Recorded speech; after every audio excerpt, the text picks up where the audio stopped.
Good afternoon, Tuscaloosa, Internet World, West Alabama. How are you doing out there, Internet World? This is the Joe Gaither Show right here on BamaCentral and BamaCentral.com. Hope you're having a wonderful Monday. I appreciate everybody watching us on YouTube, on Facebook, on Twitter, listening to us on Spotify, on Apple Podcasts, and on Amazon. We appreciate everybody who's subscribed, rated, and reviewed the show. What a weekend it was. Welcome back in. It's the Monday edition of the Joe Gaither Show on BamaCentral.com, a proud part of the BamaCentral.com broadcasting network. Our friends Blue Collar Unplugged, the other BamaCentral.com broadcasting podcast. Go check out Blue Collar Unplugged as they're putting out each and every new episodes each and every week for Alabama basketball. Oh, gosh, what in the world? Wow, what a weekend. What a weekend that it was. And, of course, you can jump in and be a part of this show at Joe Gaither6 on all the social media machines. If you want to comment, subscribe, rate, and review, send me a question, query, or complaint right there at Joe Gaither6 on the social media machines. We appreciate any and everybody who's chimed in on the show. What are we going to do? What are we going to do today? What a weekend that it was in Alabama football world, in really just Alabama athletics world, in the college football world. It was an insane championship weekend. Well, insane in some ways, in some respects. A lot of favorites, pretty much all the favorites won. Except for one favorite. I know Alabama was not considered the favorite, but they went into Atlanta and defeated the Georgia Bulldogs 27-24 to win the 2023 SEC championship, defeating the Georgia Bulldogs, ending the 29-game winning streak, and getting themselves into the college football playoff. So, wow, what a weekend it was. All right, here's what we're going to do. Here's how we're going to break down the show. We're going to start by describing the experience, describing everything that I saw and felt and experienced in Atlanta. Then we're going to talk about how it happened, how the game broke down, what actually went into the game, some key players, key coaches in the game. And we'll go from there talking about college football playoff. And we'll end with just a touch of Alabama basketball because the basketball team is playing tonight at 7 o'clock in Coleman Coliseum. Okay, so the day. What a day. I went over with the BamaCentral crew, myself, Will Miller, Edwin Stanton. We had Katie Wyndham, Austin Hannon, Blake Byler, Matthew Gibson. We had a whole crew over there for BamaCentral and BamaCentral.com in Atlanta in Mercedes-Benz Stadium. Beautiful weather. Well, it was kind of rainy, but easy drive over to Atlanta. And easy drive home from Atlanta back to Tuscaloosa. Got back about 1 a.m. on Saturday. It was a great day. It was an incredible day. Smooth drive over. We'll start there. All right, you pulled into Atlanta, and you got to say, Mercedes-Benz Stadium it's the nicest stadium I've ever been in to this point in my media career, in my life. The only thing that rivals it would be Jerry World over in Arlington, Dallas area, Cowboy Stadium, Jerry World, close to it. But no, Mercedes-Benz Stadium, easily the nicest stadium that I've ever been in my life. The press box is immaculate. So really, really, really appreciative of the Mercedes-Benz Stadium host, the team hosting us over there, and really great meals, great food, ice cream, incredible, great weather, great view. Look, they took the glass off the press box inside Mercedes-Benz Stadium. So really felt like instead of being at a game inside like a soundproof room, we were in the game. It was incredible because we were sitting there right above the Georgia band, adjacent from the Alabama band. The Alabama section was right across from the press box. And really, it was a 70-30. The crowd was 70-30 in favor of the Georgia Bulldogs. I got to give Georgia a lot of credit. Look, you've heard over the 15, 16-year period that maybe Alabama fans are spoiled with winning. The Georgia fans have not been spoiled with winning thus far. Now, granted, it's only been a couple of years into their dynasty. Alabama for much further into their dynasty. But the Georgia fans were loud and proud from the very beginning. They obviously had bought up a lot of tickets, 70-30. It was about 65-35, 70-30 in their favor. The crowd was loud for the Georgia for Georgia. And obviously you'd expect that. They're an hour and a half away from Athens. It's right there in their backyard.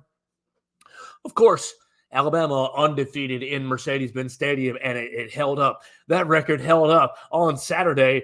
Just an incredible experience. Loud. It felt like a championship environment. Everywhere you looked, you saw the who's who of college football. You saw all the big-time reporters, of which I am not. I hopefully one day will be in that class.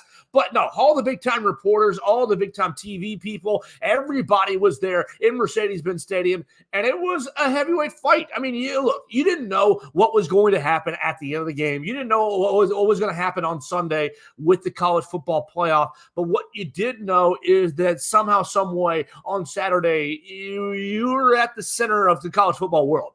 And so to be right there in the middle, look, Texas defeating Oklahoma State. Yeah, you can say that was a big game. Of course it was. Florida State beating Louisville. You can say that was a big game. Of course it was. Like, all right, great. Michigan beating Iowa. Of course you can say that was a big game.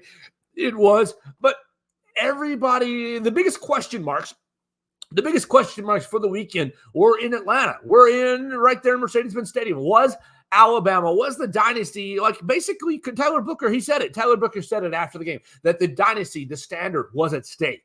Look, you already know, Georgia was riding a 29-game winning streak, two-time national champions, trying to do what hasn't been done since the 1930s, winning 3 national titles in a row. Oh my gosh, Georgia. Is Georgia the new standard, the new king of college football? You've heard it for the last 2 years, and you've really been riding with it since the 2021 national championship game loss, of which Alabama hasn't really had any answers. Look, the Alabama faithful can say, oh, if you have Jamison Williams and John Mechie in that 2021 national title game, Georgia, you never win it, blah, blah, blah. If ifs and buts are candy and nuts, we'd all have a Merry Christmas. But the fact of the matter is, Jamison Williams and John Mechie were not available for those in that 2021 national championship game. And Georgia won it fair and square on the field. They won it on the field. And so great for them. And then they went through the 2022 season and rocked and rolled and were just unbeatable in the 2022 season. And you all know what happened with Alabama, losing at Tennessee. Oh, man. Jahmyr Gibbs, catch that football, and you're setting up a chip shot field goal. Losing down in LSU. Oh, Jaden Daniels, so dangerous, such a great runner. And Alabama was not in the playoff picture last year. So Georgia, give them a lot of credit. 2 years of ruling college football, of ruling the SEC, and you had kind of this feel of how will Alabama respond to the David role? They're a 5.5-point underdog. You haven't been an underdog in the SEC championship game in years. You know, Georgia is the new king. How will Alabama respond to being the doubted? Much like they did in 2021 when they played Georgia in the first place, and they were the doubted in 2021. And look, Alabama beat the brakes off of Georgia in 2021. Much thanks to Jamison Williams and Bryce Young and all that. Really great offensive play. What was it? 42-24, I think it was. 42-27 in that 2021 SEC championship game. This game, a lot closer. 27-24, a lot closer. No, you don't have your explosive weapons on the outside like you did in 2021 with Alabama.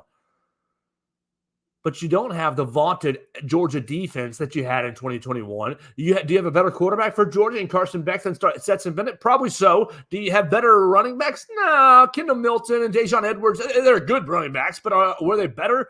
No, I think they're about on par with the 2021 Georgia running backs. You had very similar feel from 2021 where Georgia was walking in as the favorite and Alabama ends up walking away as the champion. What a great day. I mean, you get out of the game's over 27-24, and really we're all in the media room, in the media contingent thinking, well, it's 27-24. We haven't got to the press conferences yet. The game is over. What will this mean for college football playoffs? Has Alabama done enough?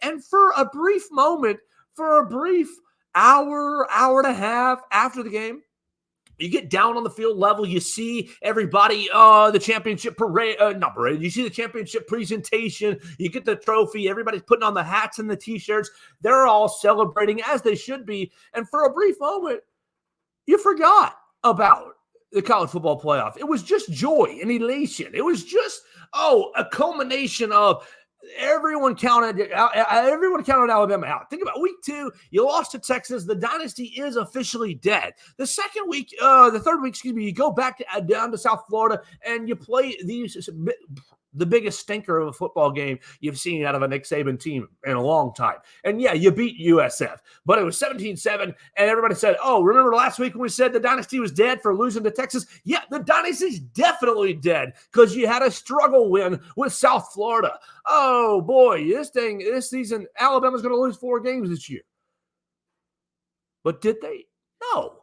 They rallied together. Monday morning came after the USF game, and Coach Saban said, Jalen Milroe is our quarterback. And from there, the season was on a slow and steady upward trajectory. You beat Ole Miss and had a close first half, but you had a second half that really was a driving force, and you beat Ole Miss. You went to Oxford. You smacked Mississippi State. Things started to build on itself after the USF win. You wrote, look, everybody who hasn't watched this Alabama team, a lot of my friends are not Alabama fans. They only see they saw Alabama in the Texas game. They saw Alabama in the LSU game, and they saw the USF score. They saw the end of the Auburn game. And so they thought, oh, wow, this Alabama team is a bunch of bums. This Alabama team stinks. This Alabama team needed a miracle to beat a 6-6 football team down on the plains. You go into the Georgia game, all my buddies, all my friends are sitting there saying, oh, there's no way, there's no chance that Georgia loses to this Alabama team. Jalen Milroe can't beat this Georgia defense. And Carson Beck, he's so much better than Stetson Bennett. There's no way, no chance. Golly, but it just felt like no matter what the outcome was, whether it was Georgia winning or Alabama winning, that where we were in Atlanta on Saturday was really the center of college football, and such a special blessing to be there. And I want to thank Chris Walsh for letting me be there. I want to thank the Lord for letting me be there, putting me in the position to be on Chris Walsh's radar and letting us be in Mercedes-Benz Stadium, because it was a great day. It was a great day. Sure, it was a little bit on the long side, but who cares? Woke up early, got back to Tuscaloosa late. No big deal. What a blessing that it was to be over there, to be in the presence of a historical moment where, look, I'll spoil the later part of this show. I think Alabama's winning the national championship. I do. And so you felt like at the end of the game, 27-24, you thought, did Alabama do enough to get in the college football playoff? And even if they didn't, this team should be celebrated. This team should be honored. This team should be really celebrated is the only word that I've got that I boiled down to, because this team, from where they were in August, we don't know who the quarterback's going to be. We don't know who the quarterback's going to be. How do you replace Will Anderson? What in the world? New defensive coordinator, new offensive coordinator. Everything is up in the air. Who's going to be the alpha dog on offense? To, wow, SEC champions in the college football playoff and dark horse for national champions. So what a great day. What a great day. All right, well, let's talk about how it happened. And I've got 1, 2, 3. I got about 5 or 6 different names that I want to highlight from this weekend's affair, from this weekend's game. My first name is a coach, and then the rest of these names are players. And really, I've got to give lots and lots of flowers to you, Tommy Rees. Tommy bleeping Rees. How many people have cursed you all season long? How many people wanted to fire you after the second game, wanted to fire you even more after the South Florida game? Tommy Rees, people wanted to, this 36-year-old, this 37-year-old, this young guy, he's got no chance of leading the Alabama. We don't trust him. What does he know coming from Notre Dame? Obviously, what does he want to do? Bring in his boy Tyler Buckner into the fold. Oh, Tommy Rees, he doesn't know what he's doing. Too young. Why do we want a Notre Dame guy? Tommy Rees, look, has been the second half of the season has been borderline. I'm not ready to say it yet, but borderline, almost genius levels of offensive coordinator. From the concepts of saying, okay, well, Jalen Milroe is the guy. Well, we've got to construct and design the offense around what he does, what he can do, and he did. He got a lot of quarterback runs. And look, Rees waited until Georgia challenged Alabama enough. Like you got to the second half where Georgia cut the game from 20 to 10. to 20-17, right there at the start of the fourth quarter. And you're thinking, well, Alabama's going to have one more drive to basically seal this game. Alabama has punted its three out of its first four drives in the second half. Things haven't been going very well. And what does Tommy Rees does? He flies down the field, using quarterback run, dumping off to Isaiah Bond, basically scheming plays open. You want to put your best athlete in the flat and let Isaiah Bond take a 4-yard reception and turn it into a 16-yard reception. Like, okay, you want to open up, you want to take from the Georgia Tech game, Georgia Tech, and you want to take the quarterback run concepts that Georgia Tech utilized in the second half. Oh, okay. You want to wait till Georgia hasn't really seen a lot of Jalen Milroe quarterback runs? Oh, okay. Like, look, it was beautiful. The way that Alabama stayed right in. Look, I know Alabama fell behind early. You punted off your first drive with your traditional first drive sack for Jalen Milroe. Of course, that's going to happen. You've come to expect it watching this Alabama offense throughout this whole season. But you have the first drive sack. You punt the ball away. Georgia's offense goes straight down the field and scores 7-0. And you're thinking, oh, boy, you punt again. But you've gained some field position, a little bit of field position. The Alabama defense responds. And from there, it's basically chipping away. The Alabama offense stayed consistent throughout the night. I give Tommy Rees a lot of credit. Did Jalen Milroe miss some passes down the field? Yes, he did. Did Malik Benson drop a key pass in early in the game that would have kept the offense on the field? Yeah, he did. Was it absolutely perfect? No, it wasn't. But when you had to have it, when you needed to stay in front, basically you just needed to answer serve. Once you took the lead at 17-7, from there it was basically answering serve. And every time Georgia scored, keeping the distance, keeping the gap in front of them, letting your own defense, the Alabama defense, regroup on the sidelines with long drives. What did Alabama have? A 92, a 70, a 75-yard drive, a 65-yard. What are my drive charts at right here? Okay, they had a 92-yard drive, a 69-yard drive, a 75-yard drive. 3 big drives for touchdown scores, and then obviously kicking 2 field goals as well. Billy Reichert becoming the all-time leading scorer in NCAA history. Well done. Oh, Billy to his friends. We appreciate you. Will Reichert. So, Tommy Rees, you get my first gold star because I think that after the first 2 drives where you punted away, you went 3 and out, and then you went field goal, touchdown to close out the first half and set the tone, put up your 17 points. I think Tommy Rees, look, people wanted to laugh a week or 2 ago when he came out that he was a semifinalist or finalist for the Broyles Award for the nation's best coordinator, the nation's best assistant coach. I know Kevin Steele has been incredible, and I want to say massive praises to Kevin Steele as well. But we all kind of knew what we were going to get. Alabama fans knew what we were going to get with Kevin Steele based off his previous 2 stints here with the Crimson Tide. His previous 2 stints here in the early part of the Saban dynasty, in the middle part of the Saban dynasty, and now back this year. Kevin Steele is a known commodity. Tommy Rees, on the other hand, very unknown.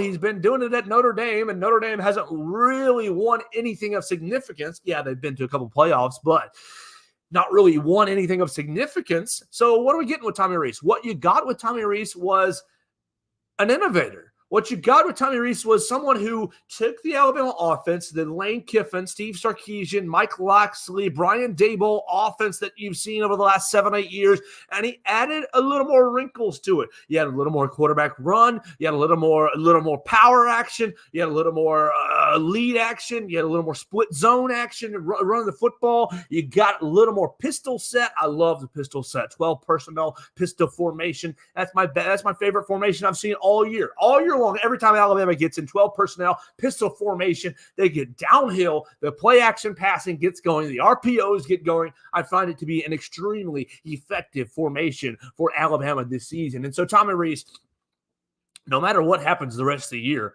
I think Tommy Rees has earned a lot of gold stars, earned a lot of flowers, and I think that Alabama fans should be hopeful that he doesn't get called on for a head coaching job this offseason. Yes, he's super young. Yes, that would be a little out of the blue, but I think, you get the right school, you get like an Indiana, you get somebody who's looking for a young coach.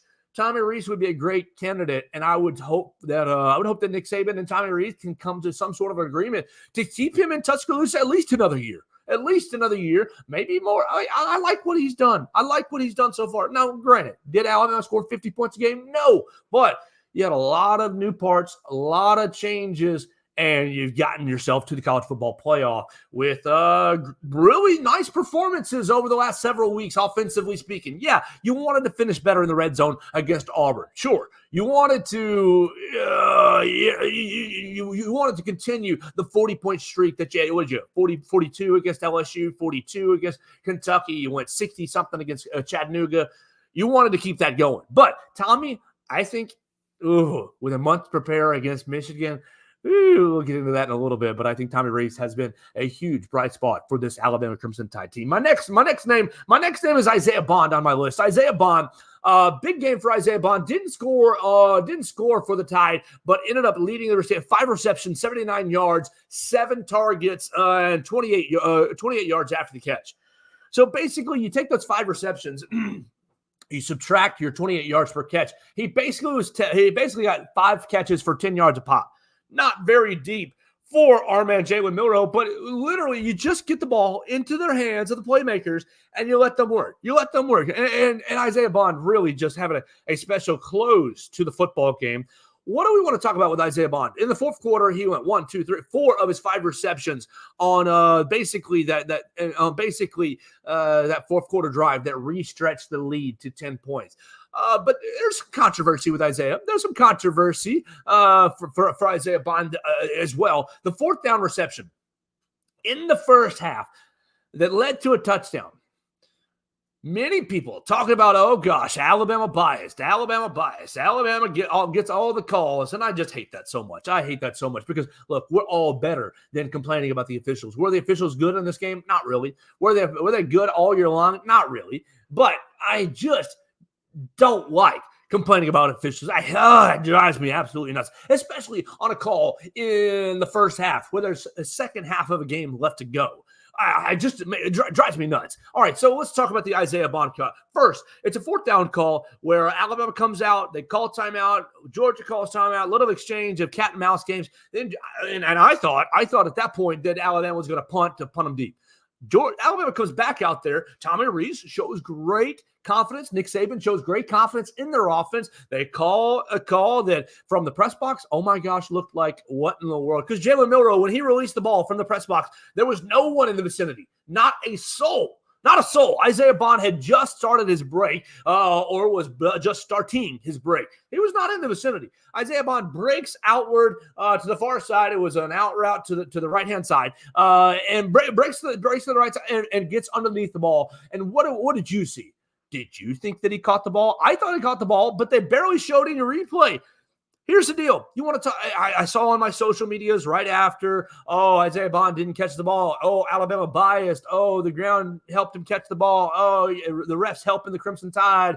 All right. And so I started to look at it and I thought, okay, should they have reviewed it? Yeah. If it was that close, review it, refs. Use your time. Review it.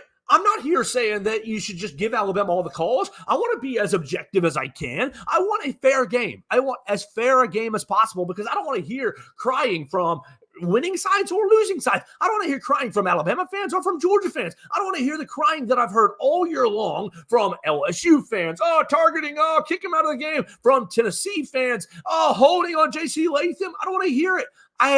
The blame the ref talk is, oh, it makes me so infuriated. I didn't like it last year when Alabama had some tough calls against Tennessee. It did. Let's be honest. There were some tough calls. But did the officials cause Alabama to lose to Tennessee last year in Knoxville?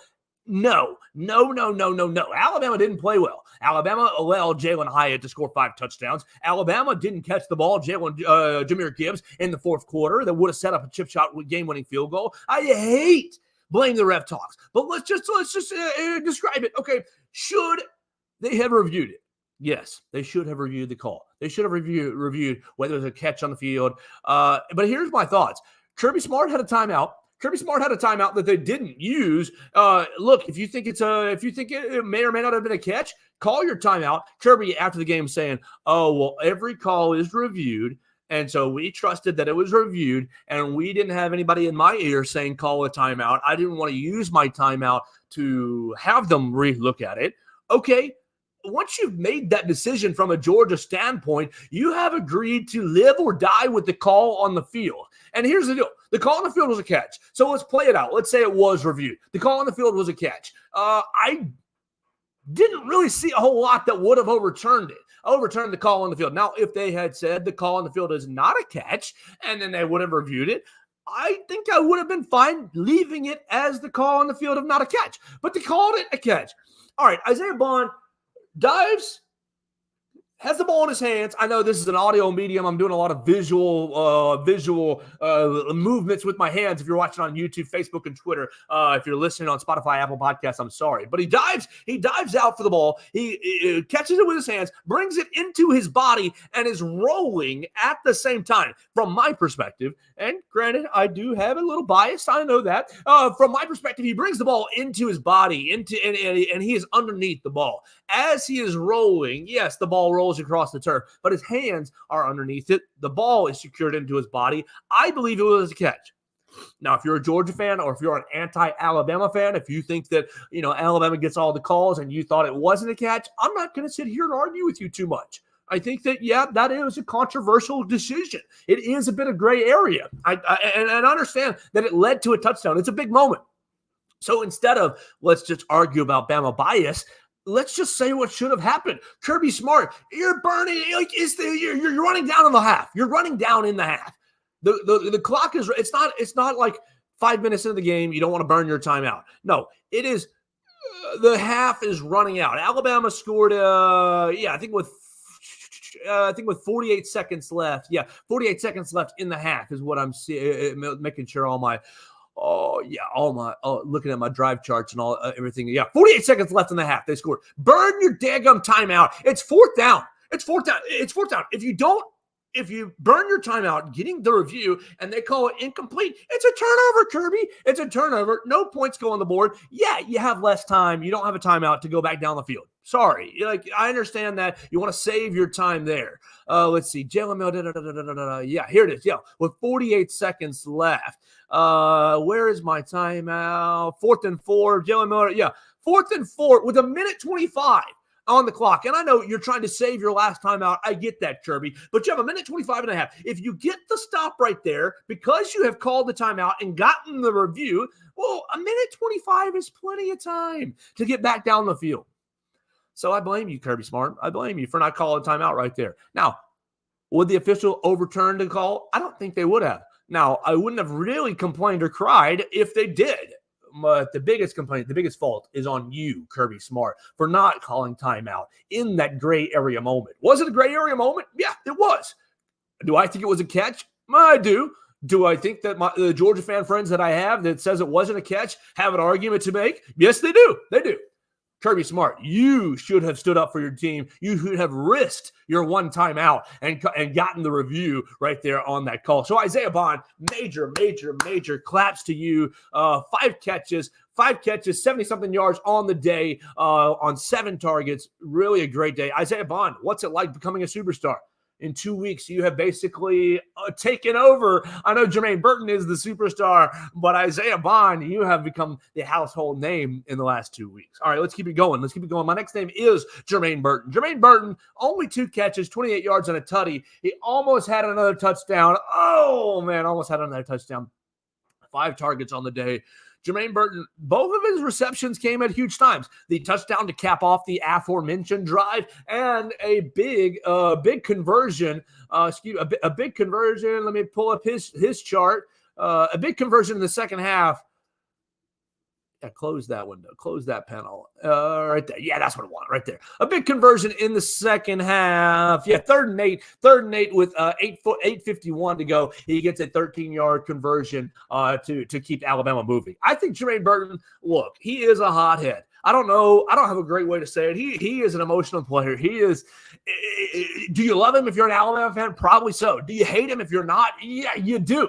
From a neutral perspective, from sitting here, trying to be unbiased, I think he's fun. I think he's a lot of fun.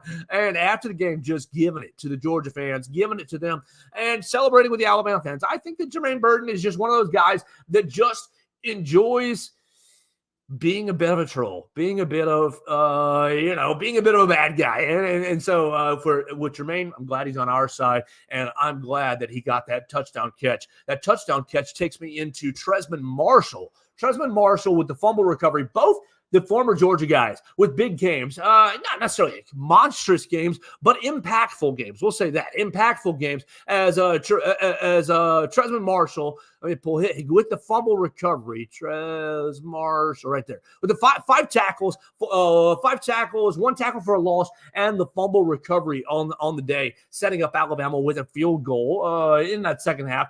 How fun was it to see the two Georgia transfers have big games? I know I have been critical of Trezmen Marshall on this program. I have been. I've been critical of Jermaine Burton on this program before. And I want to acknowledge that and say that both those guys had really good games. I've been critical of Jermaine Burton's mental makeup. I've been critical of Trez Marshall's attention to detail as far as run fits and run gap and tackling. But they were both on point this past weekend. Was it because they were playing their old school, their previous school? Maybe so, maybe. But whatever the case may be, you got to give them both flowers. It's got to be a challenging situation. Playing your old school, playing your old teammates, got to be a bit of a challenging situation handling your emotions. Coach Saban talks about what his players wanting to play with emotions, but not emotional. And so I think that's a very challenging thing. And for both of those guys, you give them a lot of credit, a lot of flowers for how well they played and for making impactful plays in the ball game. We're going to stay on the linebacker thing with the Trezmen Marshall. I'm going to go to Jahad Campbell and Deontay Lawson. We'll combine all three inside linebackers. I think all three inside linebackers played much better. Look, you watch the Auburn game, the inside linebacker play was pretty poor. Let's just say it was pretty poor, with poor run fits, poor reading of sliders, reading of gaps, reading of integrity. This past week against Georgia, much better. Now, whether that's a film study thing, whether it's a Georgia's offense isn't as complicated in the running game as Auburn's offense, or whether it's a combination of both, or whether it's just the fact that Deontay Lawson and Campbell and Marshall just played better. However you want to define it, whatever led to the better play, the fact of the matter is the three of them playing very, very well together. And I think you've got three alpha. When they play well, you've got alphas in the middle. Campbell, Lawson, Marshall, they're studs. When they play poorly, though, they can be just like the other side. They can be very soft on the other side when they step in the wrong gas. But between the two, Marshall with 5 tackles, Campbell with 4 tackles, and Lawson with 4 tackles as well, each of them with a tackle for loss. I think the Alabama inside linebackers played really, really, really well in this game and helped Alabama to basically stay in control of the entire game. We're going to keep going. Our next player stay on the defensive side of the ball, Trey Amos. Trey Amos comes into the game because of Kool-Aid McKinstry. Kool-Aid McKinstry gets a concussion, and we hope that Kool-Aid recovers from his concussion very, very quickly. Head injuries, never fun.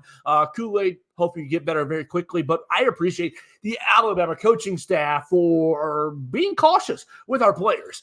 So we've seen a couple of times this season head injuries not be treated as seriously from opponents, but I think that Alabama has treated head injuries very, very seriously all year long. So Kool-Aid leaves the game in the second half with a head injury, with a concussion. Trey Amos comes into the game, and immediately, and that's what I would do too, like Bobo, immediately they throw right at Trey Amos. They throw a pass. I believe he was covering Brock Bowers, and then I believe he had a pass where he was covering Ladd McConkey or Dominic Loving, one or the other. But immediately goes right at Trey Amos, and Trey Amos says, I ain't scared. I'm ready. I know I've been sitting on the bench cold all game, but I'm ready. And he steps right in and has 2 huge pass breakups. Look, Georgia had the one turnover, had the fumble backed up in their own zone in the third quarter, but my man's Carson Beck could have thrown 3 interceptions. I know Malachi Moore had his hand on the ball. I know Jalen Christian Story had his hands on the ball, and Trey Amos had his hands on the ball as well. You had 3 chances for turnovers that would have maybe blown the game wide open. But Trey Amos coming in off the bench, cold, guarding out some of Georgia's better players and stepping up in the moment. All right, my last player that I want to talk about is Jalen Milroe, the MVP, the SEC championship MVP. Did Jalen Milroe play his best football game? No, he didn't play his best football game. 13 of 23, 192 yards, 2 touchdowns, only taken, only 14 carries for 29 yards. So under his average for passing yards and under his average for rushing yards and under his average for completion percentage on the day. But Jalen Milroe did exactly what Nick Saban has been asking for him to do all season long. Nick Saban's been asking Jalen Milroe to be a point guard all season long. Be a point guard. Go be a point guard. Distribute the ball to your playmakers. Don't put the weight on the offense on your own shoulders, Jalen Milroe. And I thought that he played a very, very good game. Only a couple questionable passes. Look, he started off 1 of 6. So his first 6 passes, not good. Not good. But he finished 12 of 17. So his completion percentage after his first 6 passes jumped way, way, way up. Jalen Milroe has improved at reading the ball, reading defenses through the middle of the field, has improved with his pocket presence throughout the season, has improved with really his decision-making. Yeah, you took a couple of sacks that you didn't want him to take, but you also had a couple of moments where you took some sacks where nobody was open down the field, and he could not escape the pocket. Jalen Milroe, I thought played the quintessential Alabama quarterback game. No, he didn't. He didn't have Alabama on his shoulders like he did against LSU. But really, eight different receivers. 1, 2, 3, 4, 5, 6, 7, 8 different receivers touching the football for Alabama, getting a lot of people involved, and Jalen just keeping his eyes down the field, looking to make plays, looking to put his teammates in great positions. Look, we've already talked about Isaiah Bond, but the flip to Isaiah Bond when he's shifting around the pocket, kind of getting happy feet, and then he kind of just more or less flips 3, 4, 5 yards down the field to Isaiah Bond, and Bond goes for another 12 yards. Look, it wasn't conventional. Was it conventional quarterback play? No, it's not conventional quarterback play. It's not Bryce Young. It's not Mac Jones. It's not, those kinds of guys, Tua Tagovailoa. But Jalen Milroe has just improved throughout the entire season. And the biggest thing for Jalen Milroe is keeping Alabama's offense on schedule and not turning the football over. So Jalen, golly, massive flowers to you. Massive flowers to you from where you were in August to where you are now. And will he be in New York in a week or so for the Heisman Trophy? I don't know. I'm going to say no. But I wouldn't be surprised. Look, he's going to get some votes. He's going to get a lot. He's going to get some votes, and rightfully so.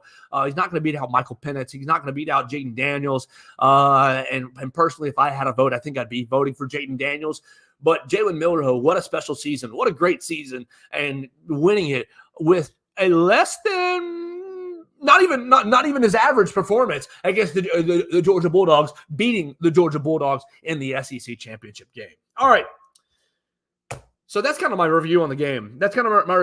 My last couple of points here, I've got Saban has lost his fastball. I've got college football debate. And I've got Alabama against Arkansas State basketball later on tonight. All right, Saban's lost his fastball. Let's talk about that. Going into the year, I heard a lot of people, Nick Saban, the dynasty is dead. The championships are over. He's not going to win another title.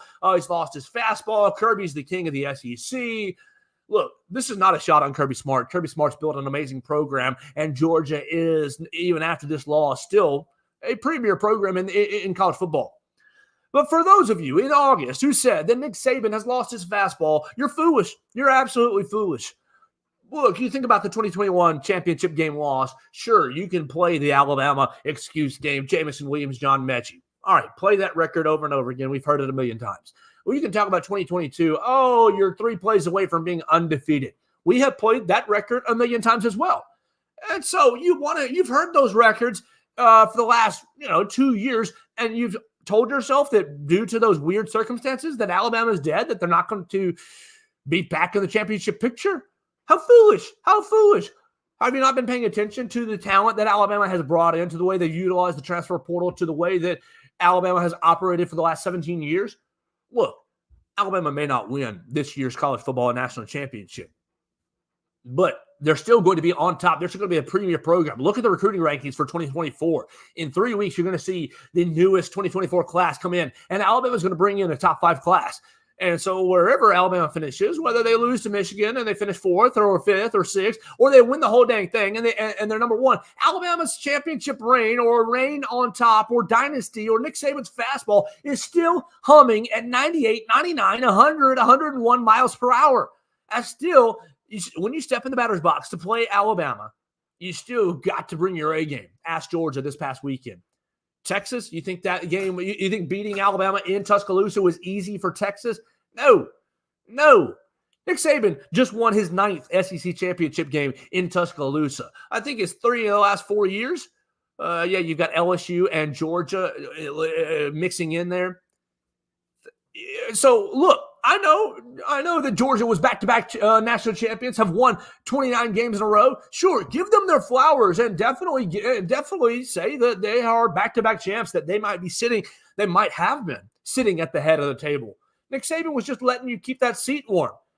You ain't kicking them out of these musical chairs. They were all still walking around this game, waiting for the music to stop. Nick Saban's still finding a chair each and every time the music stops. And whether you want to say that you ain't going to ever win a national championship, look, if you want to be that hot takey and say Nick Saban's not going to win another national championship game, that's a hot take. That's a hot take, and I don't think you're accurate. But look, this year proved that with 2 new coordinators, a brand new quarterback who many people doubted his skill sets, you lost the number 1 and number 3 overall draft pick to the NFL. And Nick Saban did what? 12-1, another SEC championship game, another SEC championship win, another college football playoff appearance. The fastball is still humming. And sure, whether a batter like Steve Sarkisian in week number 2 does hit the fastball, or like Kirby Smart in the end of the 2021 season hits the fastball, or like Josh Heupel or Brian Kelly last year hit the not every pitcher is going to be unhittable. Not every pitcher is unhittable. Mariano Rivera gave up some hits as well. But that fastball is still humming. And so, I think Nick Saban shut up a lot of doubters. And I think that Nick Saban is still operating at peak performance right here with the Alabama Crimson Tide. All right, let's talk about the debate. You went to bed on Saturday night. Or maybe you didn't. I had a hard time sleeping on Saturday because of all the news and all the discussions and all the discourse on social media about who the heck was going to be the 4 teams on Sunday. And I admit, I drove back through the night on Saturday night, and I thought, I have no idea. I thought there's a good chance that Alabama is left out. I walked away from the game, and I thought this team shouldn't be left out. This team is one of the best 4 teams. This team can win the national championship. This team has improved week after week after week, and this team can beat Michigan. This team can beat Texas and Washington or Florida State. This team just beat Georgia. This team could beat Oregon or Ohio State. I definitely think they deserve to be in from being the SEC champion. But just these circumstances of the year made me think that, some of these circumstances are going to be hard for the committee to put them in. The Texas head-to-head loss puts them behind Texas, and you saw that when it was all said and done, Alabama was behind Texas. And then you saw the undefeated Power 5 champion in Florida State. And Florida State had a great case. They did have a great case. Do I feel bad for Florida State? Yes, I do. I have some friends who support Florida State. They are unhappy. And if Alabama were in Florida State's shoes, Alabama would be unhappy as well, would be livid. And if I was Florida State, I would go ahead and beat Georgia and claim a national championship. Do it. It's fine. Do the UCF route. Now you're going to have people laugh at you, but do it. Claim the national champion, but you got to beat Georgia first in the Orange Bowl. Look, the debate was, if I were in the college football playoff room, I'd have kicked Michigan's butt out for cheating. I'd have kicked Michigan's butt out, and I would have had Washington won. I'd have had Washington, Texas, Alabama, Florida State. That's what I would have done, just because of the cheating allegations. And you cannot believe how happy I was. Not only for Alabama getting the playoff. All right, that's one thing. I was happy about that. But Alabama's matchup against Michigan. Look, if you watch this program, you know that I have been irate over the Michigan cheating scandals. And I am still irate over the Michigan cheating stuff. They no punishment. You slap Jim Harbaugh on the wrist with just a short little suspension against Maryland. Okay, or whatever. All right, yeah, okay. You suspend against Maryland, and Sharon Moore is going to lead you to victory. Look, you don't know how happy I am that Alabama gets to play the role of judge, jury, and executioner. Oh gosh, in the Rose Bowl too. In the Rose Bowl. Oh yes. The last time you played Michigan, you beat the brakes off of them down there in Tampa. Was that the Citrus Bowl, Capital One Bowl, right down the VRBO Capital One Bowl? Max Jones, second career start, lit it up with Jerry Jeudy. I wonder how often Jim Harbaugh thinks about that late Najee Harris touchdown getting into the end zone. Maybe Nick Saban rubbing it in on Jim Harbaugh. I think that Nick Saban is one of the classiest coaches in college football, but I do think that Nick Saban is not a big Jim Harbaugh fan, as evidenced by that late game touchdown. Now, part of that might have been to get Najee Harris another touchdown for his draft status, because there was a little bit of debate at that time whether Najee Harris was coming back or not, or whether Nick Saban just wanted to stick it to Jim Harbaugh and get another touchdown. I kind of think the latter. I'm looking forward to playing Michigan. I don't think look, I'm not nervous. The Lions came out today, 1.5-point favorite for Michigan. I would go hammer that. Go hammer that line. Go hammer that. Alabama plus 1.5. I think, look, how many times has Alabama played a Big Ten team in a bowl game? You played Michigan State in 2010, beat the crud out of them. You played Michigan State in a playoff game, beat the crud out of them. Like, every time you end up playing a Big Ten team in a bowl game, it is a bloodbath. It's a massacre. It has not gone well for that said Big Ten team. Now, I do think that Michigan plays disciplined defense. I think they play disciplined offense. I don't think they have the athletes on the outside to beat Alabama. I don't think they have the strength consistently to run the ball down Alabama's throat. Now, granted, I haven't done the study work that I need to do on Michigan quite yet. I have done the casual, I'll see them a little bit, 5 minutes here, 10 minutes there throughout the football season. I'll do what I did with Georgia. I'll do what I did with every single Alabama opponent, and I'll put on every single one of their games between now and the end of the month. And that way I'll get a better feel for it. But I'm not afraid of Blake Corum. I'm not afraid of that Michigan defense. There's nothing yet that I have seen in the 5 minutes here, 10 minutes there. J.J. McCarthy seems like a fine little quarterback, but I'm not afraid of the Wolverines. Historically speaking, the Big Ten, athletically, yeah, they're going to be big and strong, but they're going to be man-to-man slow. They're going to be slow to a man. And Alabama's athleticism through the fourth quarters will end up beating the brakes off them, I think. And I think you're going to see an Alabama and Texas rematch in the college football playoff national championship game. Now, look, I feel bad.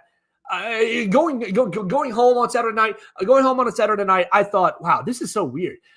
You had many people talking bad about Greg Byrne, because Greg Byrne after the game had said, wow, if we'd have scheduled Cupcake University, Kent State, or Ball State, or San Diego State, or San Jose State, or just put whatever, Chattanooga, Austin Peay, whoever in that week number 2 slot, Mercer, doesn't matter. Pick your favorite cupcake flavor.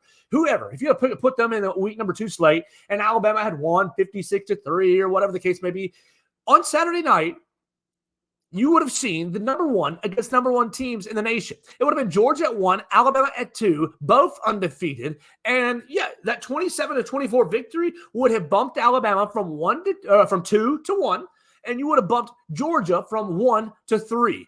If Alabama had not scheduled Texas in that second week, Georgia would be in the playoff. How crazy is that?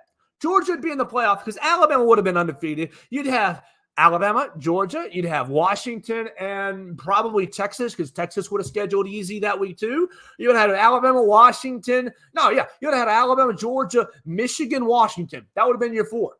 All because Alabama scheduled difficult. And that's what was on my mind Saturday night driving back. Is the committee going to punish Alabama for scheduling a tough team in week number 2, for scheduling a real opponent? And if they do, then what happens to the future of non-conference games? Do they get all wiped off the mat? I thought it was very important that Alabama did get into the playoff, whether it was over Florida State or over Texas. The right answer was over Florida State, because you reward Texas for putting that game on their schedule. I'm sorry, Florida State, that LSU did not turn out to be such a great win. Yes, it was your best win, but it's Alabama's 3rd best win. I think it was very important in the college football playoff. Put Alabama and Georgia, or Alabama and Texas in the game, because they rewarded them for scheduling a tough non-conference game. If you'd have thrown Alabama out, if you'd have made it Michigan, Washington, Texas, Florida State, throw Alabama out. What does Greg Byrne do with the next 10 years of these non-conference games? Where Alabama's scheduled to go to Wisconsin next year. Go to Wisconsin. And then the next year, guess what? Alabama's scheduled to go to Florida State. You've got great home games on the horizon for the Crimson Tide. Would they have all been shredded? Would those contracts have all been ripped up if Alabama was left out on Saturday, on Sunday morning? I don't know. Maybe so. I think there's an argument or a discussion to be had. Should we go ahead and rip those contracts up and replace them with a Ball State Technical College, with a Kent State, with a Missouri Valley University, whoever, Austin Peay?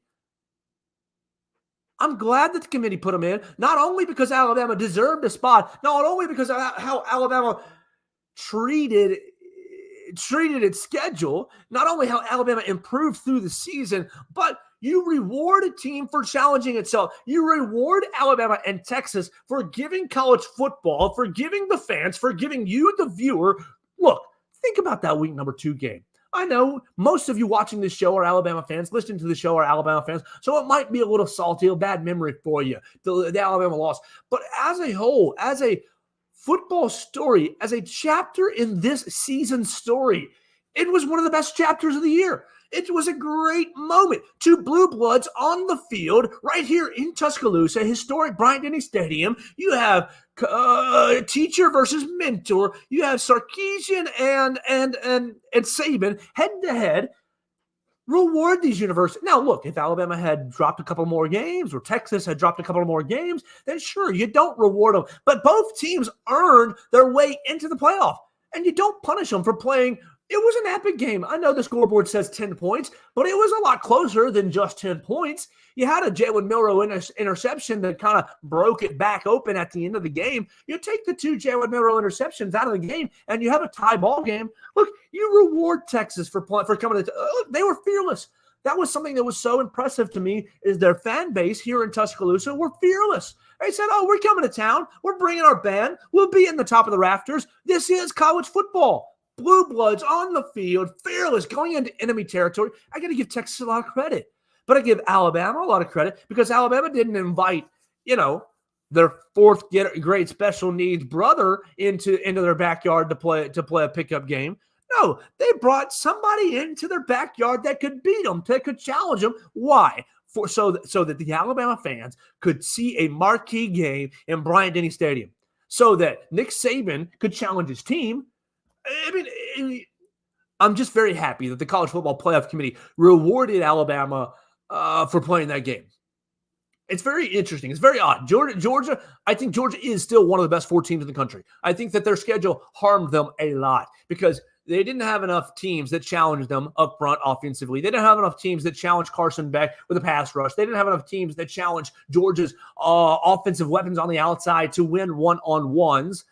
They didn't have enough moments in clutch times to say, this is how we get a stop at late in the game. I mean, Alabama's offense stayed right in front of them because they knew it. This is what we have to do. We played LSU, who we had to match score for score. We know, we've come from behind against Tennessee. We've come from behind a little bit against Ole Miss. You've had moments where you've had to dig a little bit through the season. I think Georgia's schedule really did hurt them a lot.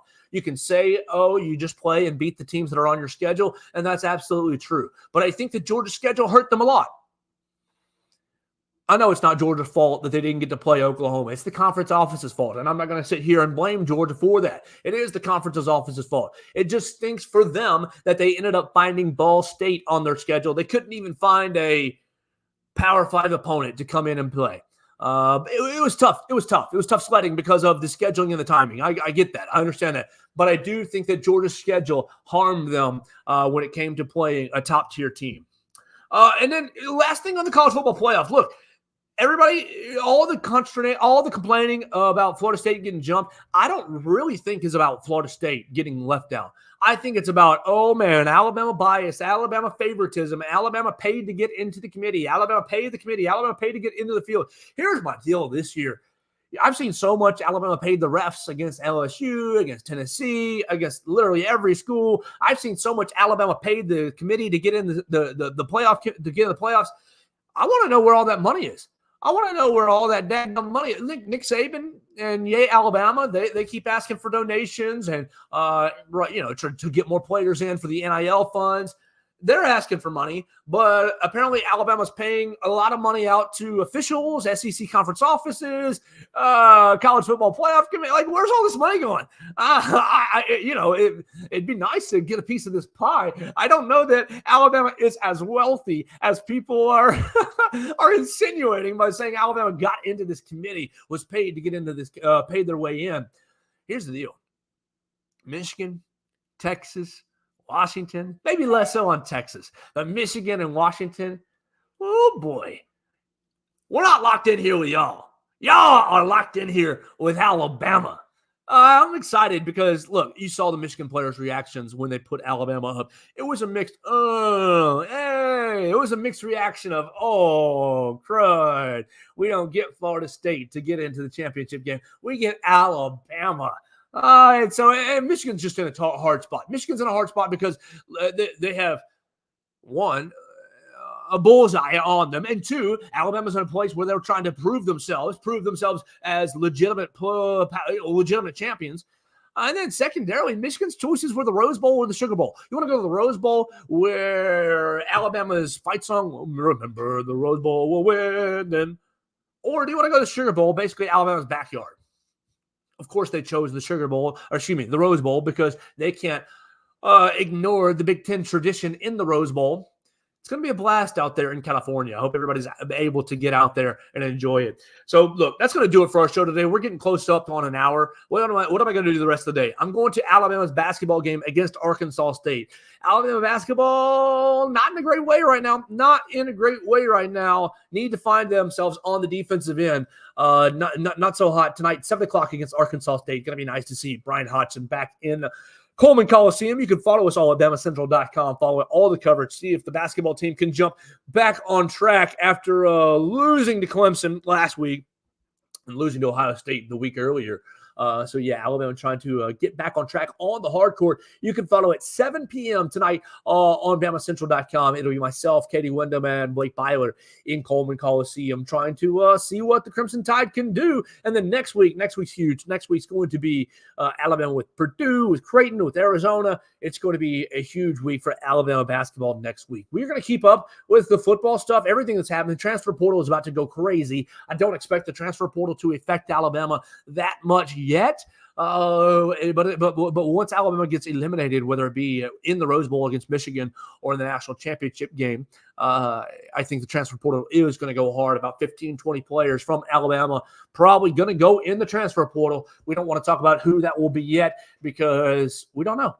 And we don't want to speculate. Everybody's got to make their own decisions. You're already seeing some transfer portal activity from the University of Georgia. You see Brock Vandergriff go into the transfer portal. You've seen Ohio State really having some transfer portal issues right now. If it's going on at Ohio State, it's going on at Georgia. It will go on here at Alabama as well. Prepare yourselves, and we'll keep all the transfer portal coverage rocking and rolling right here on BamaCentral.com. So that's going to do it for my show today. We're going to have a fun rest of the week. I am going to talk to a baseball commit, a baseball recruit.